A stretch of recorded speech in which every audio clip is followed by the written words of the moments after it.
Finally Ravi का result आ गया, tension खत्म। तो उसको कितने नंबर आए हुए हैं और मुझे किस लिए उसके रिजल्ट की टेंशन थी, तो मैं आगे ब्लॉग में बाद में बताऊंगी। अब मैं फंक्शन में जा रही हूँ खाना खाने। तो मैं बीमार हुई हूँ पर जाना तो पड़ेगा, टब्बर के घर में फंक्शन।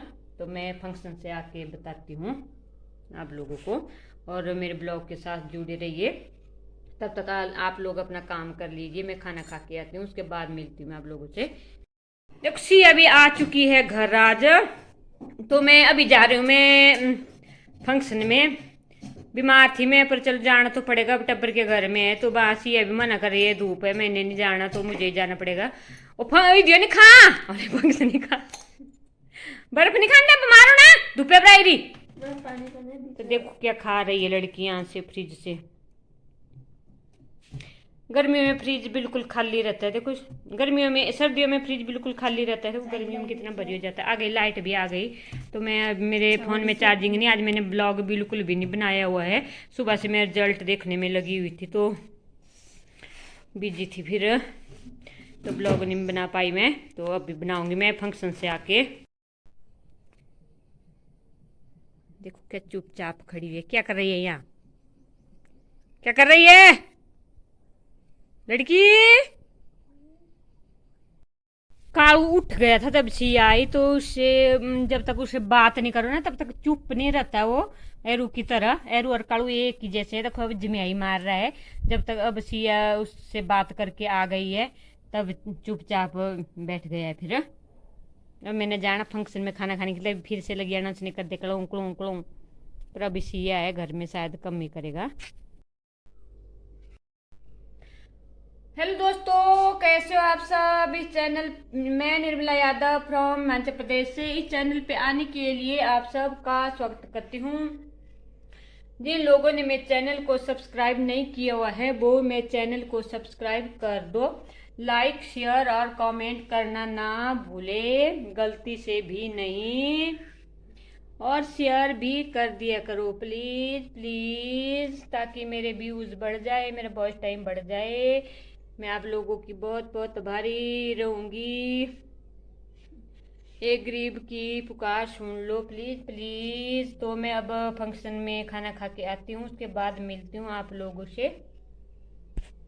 जा रही हूँ मैं अभी, मैं पड़ोसन का वेट कर रही हूँ, वो अभी तक आए नहीं हुए। तो मैं तो रेडी हो चुकी हूँ।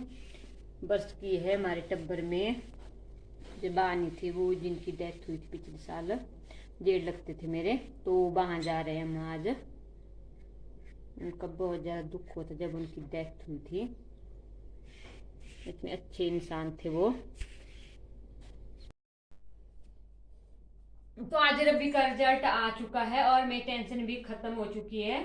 तो मुझे टेंशन इस बात की होती थी क्योंकि फर्स्ट टर्म के एग्जाम हुए थे, तब उसको फिजिक्स में 17 नंबर आए हुए थे और बच्चों को भी उससे कम आए थे, किसी को 4 किसी को 9। सिर्फ एक उसकी क्लास के एक लड़के को 32 नंबर आए हुए थे, वो भी मेरा रिश्तेदार है। तो उसको 32 नंबर आए हुए थे फिजिक्स में और सबको 17 से कम ही थे। तो मुझे टेंशन इस बात की थी, पता नहीं अब की बार भी 17 आएंगे या उससे भी कम आएंगे, कई कंपार्टमेंट ना आ जाए। तो इसलिए मुझे टेंशन होती रहती थी। उसके रिजल्ट का बहुत इंतजार कर रही थी, मैं वेट कर रही थी इतने दिनों से। तो फिर सुबह, आज सुबह रवि ने कहा कि मम्मी आज मेरा रिजल्ट भी आने वाला है, उसने फ़ोन किया मुझे, वो कुल्लू है प्रिय के पास। तो फिर मुझे धक धक लग गई मेरे दिल में कि पता नहीं क्या होगा। फिर मुझसे काम भी नहीं हो जा रहा था। फिर बैठी रही मैं, 10 बजे से बैठी रही मैं, फिर 11 बजे उनका रिजल्ट आया। फिर उसके बाद साइट भी नहीं खुल रही थी, ये आधा पौना घंटा में ऐसे बेटे साइट खोलती रही, वो नहीं खुल रही थी। तो फिर उसके बाद मैंने सोचा चलो मैं अमर उजाला वाली साइट खोलती हूँ। तो फिर मुझे पहले याद नहीं आया कि मैं अमर उजाला वाली साइट खोलूँ, सबसे पहले अमर उजाला पे रिजल्ट, उनका रिजल्ट आता है।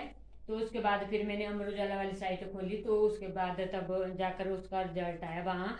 फिर धक धक लगी हुई थी मुझे। फिर मैंने उसका रिजल्ट देखा तो 441 नंबर आए हुए थे। फिर वो रिजल्ट पता क्या हुआ, इंग्लिश में नहीं आ रहा था, वो हिंदी में निकला, वो उसका रिजल्ट हिंदी में निकला, वो हिंदी भाषा में। तो फिर मुझे समझ नहीं आ रहा था कौन विषय में ये कौन सा विषय फिजिक्स है, कौन सा केमिस्ट्री है। मैथ और इंग्लिश का तो मुझे पता चल चुका था, और कंप्यूटर का 3 सब्जेक्ट का तो मुझे पता चल चुका था, पर अंक भी मुझे पता चल चुके थे कि इतने नंबर आए हुए उसके। तो फिर सबके फिर अभी बोल रहा था कि इस नंबर का भी देखो, इस नंबर का भी देखो, और कितने 12:15 बजे उसका रिजल्ट निकला। फिर मैं सबके कितने 32-33 लड़के सबका रिजल्ट देखा मैंने, सबके निकाले। फिर बहुतों की साइटें नहीं खुल रही थी, 3-4 औरों के फोन भी मुझे आ रहे थे कि आपकी साइट खुली या नहीं खुली। तो फिर उनके रिजल्ट भी मैंने देखे, फिर उनको भी बताया। फिर बाद में एक बार मैंने फिर ट्राई किया इंग्लिश में निकालने का, तब इंग्लिश में निकल गया एक बार, वो भी सिर्फ एक बार। फिर मैं दूसरी बार यहाँ हमारे पड़ोस का एक बेटा, उसका भी मैं इंग्लिश में निकालूं उसका भी, तो वो भी नहीं निकला फिर इंग्लिश में। उसके रबी के 10th के भी 88.4% है, और +2 के भी 88.2% आए। और वैसे ही सीए के साथ भी हुआ है, उसके +2 की 80% है, और 10th के भी 80% है। तो सेम सेम रबी और सीए के सेम सेम ही आए, +2 और 10th के। और प्रिया के 10th के तो उसके 87% है, और वो बहुत नीचे जा चुकी है +2 में, उसके 60% आया हुआ है +2 के।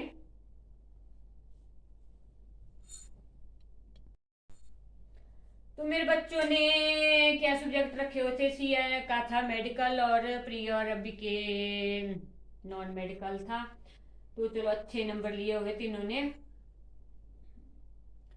तो प्रिया का तो चलो फिर पोस्ट ऑफिस में उसका नंबर पड़ गया था, फिर हमने सोचा चलो उस कॉलेज ली थी उसको एडमिशन, फिर सेकंड ईयर में लगी हुई थी वो कॉलेज में। फिर उसका नंबर उसके बाद जेएफटी में पड़ गया था, जेएफटी के बाद फिर 6 महीने होते उसको जेएफटी करते करते, फिर उसके बाद पोस्ट ऑफिस में पड़ गया। फिर हमने सोचा चलो जेएफटी में भी ऐसे ही पंगा है, अब से आप पे ही है, ऐसे कोई टेस्ट क्लियर करो, कोई मिशन निकालो, फिर तो करा देते हैं इस जॉब को ही।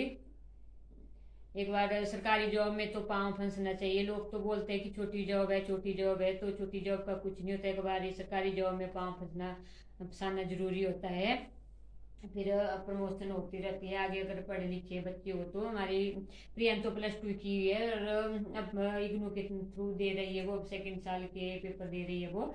और कोरोना में तो उसने अपने ऐसे 3 साल ऐसे बर्बाद कर दिए, उसने तब कोरोना में भरे नहीं पेपर उसकी, नहीं तो पढ़ाई पूरी कंप्लीट हो जाती आज। तो कोरोना में मना कर दिया उसने कि ऐसे नंबर दे देते हैं, तो मैंने नहीं ऐसे देने।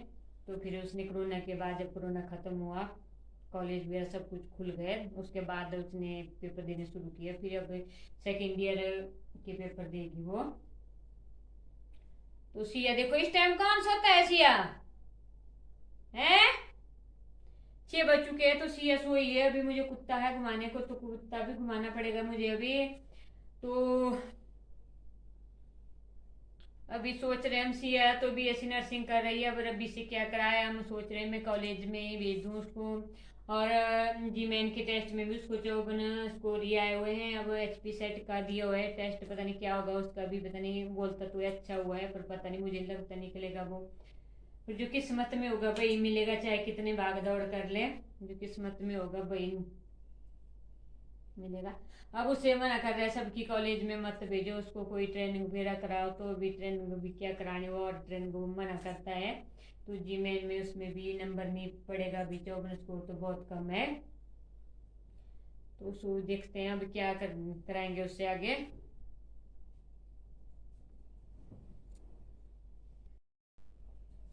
और बहुत लोग ऐसे होते हैं ना, वो अपने बच्चों के ऐसे पूछना तो अपने नंबर नहीं बताते, कोई ऐसे दिखाते नहीं है नंबर में, किसी से मांगने में नंबर दो अपना, मैं देखती हूँ आप कर जाओ, तो कोई नंबर नहीं दिखाते। पता नहीं हम ऐसा सोचते हैं कि हम उनके नंबर को नजर लगा देंगे, क्योंकि ऐसा नजर बजर कुछ नहीं होता है, जो किस्मत में होता है वो मिल के ही रहता है।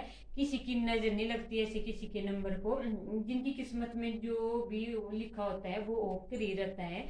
तो लोग पता नहीं क्यों छिपाते हैं नंबर, कभी बताते नहीं, हम तो ऐसे फुलड़े इंसान है, हम तो बता देते हैं जैसा भी आया, चाहे कम आया चाहे ज्यादा आए, वैसे बता देते हैं कि इतने नंबर आए हुए हैं। हम कभी नहीं छुपाते ऐसी चीजें, जो भी काम करते हैं तो सबके सामने करते हैं। कभी नहीं किया हमने ऐसा लाइफ में। तो हमारे जैसे इंसान को बोलते हैं फुलड़ा इंसान। तो जो जो नहीं, जो छुपाते हैं उनको पता नहीं क्या बोलते हैं, मुझे नहीं है पता। तो समय समझ नहीं आता छुपाते क्यों है, बताना क्यों नहीं जरूरी होता है अपने बच्चों के रिजल्ट, किसी की नजर लग जाएगी ऐसा सोचते हैं, पता नहीं क्या सोचते हैं। अलग अलग सोच होती है सबकी अपनी, अब क्या बोल सकते हैं, हर इंसान की सोच तो एक जैसी होती नहीं है। चलो उनकी सोच भी अच्छी होगी, हम नहीं बोलते ऐसा कुछ, पर छुपा के कोई फायदा नहीं होता है। हमारे जैसे फुलड़े रहना चाहिए हमेशा।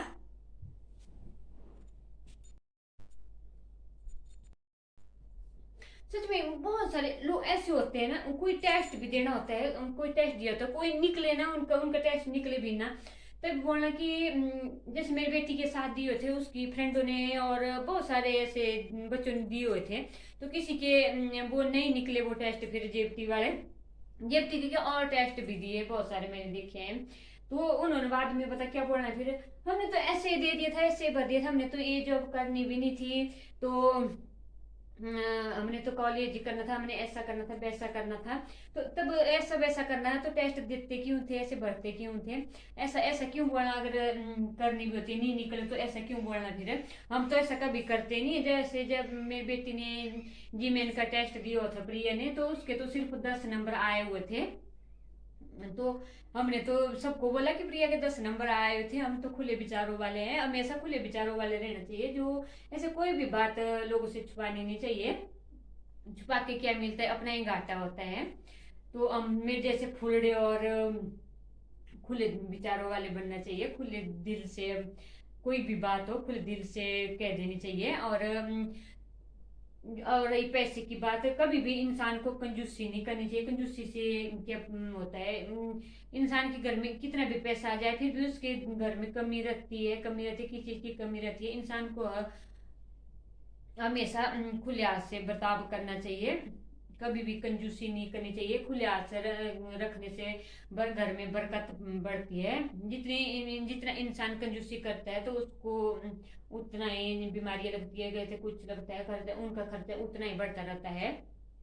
अगर खुले हाथ से रहो तो उतना बरकत रहती है घर में। जैसे मेरे पास तो इतने पैसे में नहीं होते हैं, फिर भी मैं खुले हाथ से रहती हूँ, कभी भी मैंने अपने बच्चों को किसी जितने पैसे होना मैंने खर्च कर देना है, मेरे पर्स कभी खाली, फिर भी मेरे पर्स कभी खाली नहीं हुआ है, मेरे पास इतने ज्यादा पैसे भी नहीं होते, फिर भी अच्छा खाना अच्छा पहनना, बच्चों को किसी भी चीज की कमी नहीं, ये है भगवान का साथ है ये। तो मैं कभी नहीं करती ऐसा कि मैं कंजूसी करूं। जब कोई ऐसे घर में आना, बच्चे घर में कोई बच्चे घर में आए तो कभी भी किसी को खाली हाथ नहीं भेजना चाहिए, 1 रुपए 2 रुपए 5 रुपए कभी दे देना चाहिए। तो और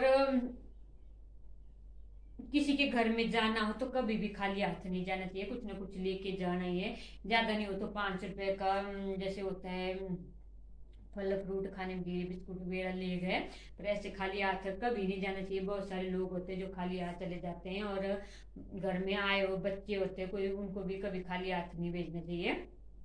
बच्चे तो भगवान का रूप होते हैं, चाहे 1 रुपये हो चाहे 2 रुपया हो, चाहे वो कितने सेठ घर वाले को बच्चे हो, तो कभी भी ऐसा मत करना कि उन्हें खाली हाथ जाने दे, कुछ न कुछ उनके हाथ पर रखे, बरकत रहती है घर में। और खुले विचारों वाले बनो, और फुलड़े बनो मेरे जैसे। किसी चीज की लाइफ में किसी भी चीज की कमी नहीं हो रहती है। घर बार लोग सोचते हैं कि हम घर बनाए अपने घरों में लगाए, ऐसा सजाए, वो यही रह जाएगा सब कुछ, अपना खाओ पियो ऐश करो बस, अपने बच्चों को खिलाओ पढ़ाओ। तो मैं सिया को उठा लेती हूँ, सिया 7 बज चुके हैं, खाना खाओ, मैं कुत्ता घुमा के आती हूँ, अंधेरा हो चुका है बाहर, उठ जा अब, लोग भी देख रहे हैं, देखो यू मैं आपका ब्लॉग बना रही हूँ, उठ जा, लोग भी हंसेंगे, सिया इस टाइम सोती है, मंडे को छुट्टी है। अच्छा तब तो ठीक है, मैं सिया से खाना बनवाऊंगी सुबह शाम। मैं खुद खेत में जाऊंगी खेत साफ करने के लिए।